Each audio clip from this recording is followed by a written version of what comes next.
by forever cult leader, a freestyle speaker, rhymer, verbal persuader.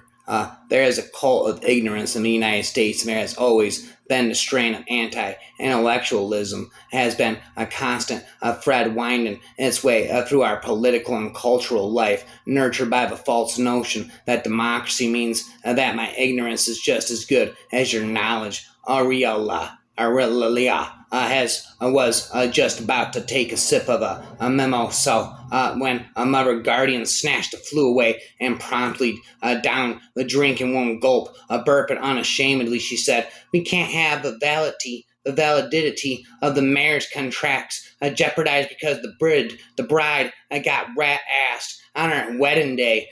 Too pissed off to care, Aurelia interrupted him. "No, I will not wait just one moment," piercing him with her best scary stare. She said, "It surprises me that no one has pointed out your glaringly obvious agenda, so let me be the first. Almost any sect, cult, or religion will legislate its creed into law if it acquires the political power to do so. Everyone is ready for the end of the day 10-minute group meditation. The meditation is like the iciest beer you have ever had after a hard day's work. Here's an easy way to figure out if you're in a cult. If you're wondering whether you're in a cult, the answer is yes. The nature of a psychological compulsion is such that those who act under constraint remain under the impression that they are acting on their own initiative. The victim of mind manipulation does not know that he is a victim. To him, the walls of his prison are invisible, and he believes himself to be free. That he is not free is apparent only to other people. His servitude is strictly objective. The self thinks is not simply an instrument of summoning, it is also an instrument of binding. Since you followed its sorrowful tones to my side, you are not bound to me like man is bound to treachery. If you lose your ego, you lose the thread of that narrative you call yourself. Humans, however, can't live very long without a sense of a continuing story. Such stories go beyond the limited rational system or of a systematic rationality with which you surround yourself. They are crucial keys to sharing time experience with others. What now a narrative is a story, not a logic nor ethics nor philosophy. It is a dream you keep having whether you realize it or not. Just as surely as you breathe, you go on ceaselessly, a dream in your story. And in these stories, you wear two faces. You are simultaneously a subject and object. You are a whole and you are a part. You are real and you are a shadow storyteller. And at the same time, character is through such a multi-layering of roles in our stories that we heal the loneliness of being an isolated individual in the world, and yet without a proper ego. Nobody can create a personal narrative any more than you can drive a car without an engine or cast a shadow without a real physical object. But once you've consigned your ego to someone else, where on earth do you go from there? At this point, you receive a new narrative from the person to whom you have entrusted your ego. You've handed over the real thing, so what comes back is a shadow. And once your ego has merged with another ego, your narrative will necessarily take on a narrative created by that ego. Just what kind of narrative? It need it be anything particularly fancy, nothing complicated or refined. You don't need to have literary ambitions. In fact, a sketchier and simpler to better junk a leftover rehash will do. Anyway, most people are tired of complex, multi-layered scenarios. They are a potential letdown. It's precisely because people can't find any fixed point within their own multi-layered schemes that they're tossing aside their own self-identity. The rain that fell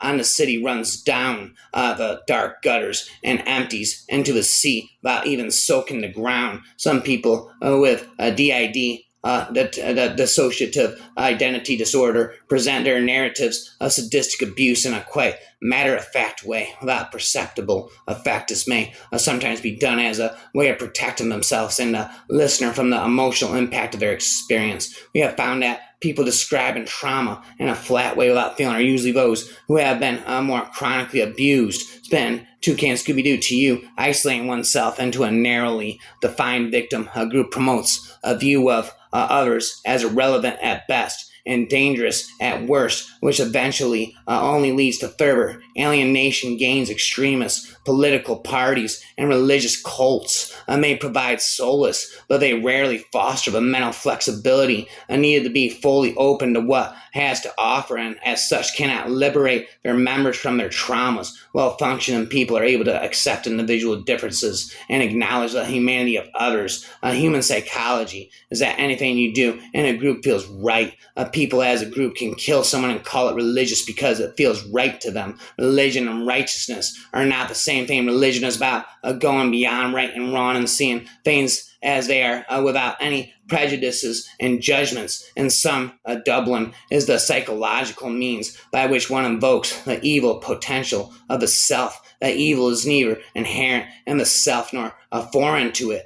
To live out the Dublin and call forth the evil is a moral choice for which one is responsible, whatever the level of consciousness involved. You wanted the truth, or are you afraid of it now? No evil ever came from a woman's womb that wasn't placed there first by a man. Spin a toucan Sam. I am. Bravery isn't when you go looking for trouble. Bravery is when trouble comes looking for you. You said this wasn't a cult. Secret society, there's a difference. And not from where I'm standing. Then take a seat. What's a cult? It just means not enough people to make a minority. I feel very strongly that all Japanese at that time had the idea drilled into them of 1999 being the end of the world. Renunciates have already accepted inside themselves the end of the world, because when they become a renunciate, they discard themselves totally, thereby abandoning the world. In other words, I am as a collection of people who have accepted the end, people who continue to hold out hope for the near future, still have an attachment to the world. If you have attachments, you will not discard yourself, but for it renunciates. It's as if they've leaped right off the cliff and taken a giant leap. Like, that feels good. They lose something but gain something in return. But the existence of a cult does not mean that images appropriate to it automatically follow. We call it the first incursion because another came after it. Homer Sanderson nodded. Rest assured, there will be more if we don't act. In my view, the study of fairy origins assumes a greater degree of importance than popular opinion is wont to concede to it. Indeed, the ideas associated with it strike at the very roots of human belief and primitive methods of reasoning. It is scarcely to be questioned that the explanation of fairy origins is of the utmost value to the better comprehension of a primitive religion. Later, it will be made clear that, for the writer at least, the whole tradition of fairy reveals quite numerous and excellent proofs of its former existence as a primitive and separate cult, and faith more particularly as regards its appearance and tradition. And these islands spent alliance. Charles Manson telepathically through me. I said the ghost of Charles Manson begins to speak telepathically through me. A long time ago, being crazy meant something. Nowadays, everybody's crazy. Look down at me and you see a fool. Look up at me and you see a god. Look straight at me and you see yourself. Total paranoia is just total awareness. I can't judge any of you. I have no malice against you and no ribbons for you, but I think that it is high time that you all start looking at yourselves and judging the lie that you lived in. I'm nobody. I'm a tramp, a bum, a hobo. I'm a boxcar and a jug of wine and a straight razor. If you get too close to me, we're not in a wonderland anymore, Alice. I don't want to take my time going to work. I got a motorcycle and a sleeping bag and 10 or 15 girls. What's the hell I want to go off and go to work for? Work for what? Money? I got all the money in the world. I'm the king, man. I run the underworld guy. I decide who does what and where they do it at. What am I gonna run around like some teeny bopper somewhere for someone else's money? I make the money, man. I roll the nickels. The game is mine. I deal the cards. Religion is what keeps the poor from murdering the rich. Spitting this. The mind is endless. You put me in a dark, solitary cell, and you, that's the end. To me, it's the beginning. It's the universe in there. There's a world in there, and I am free. Of a real, a strong, have no need to prove it to the phonies.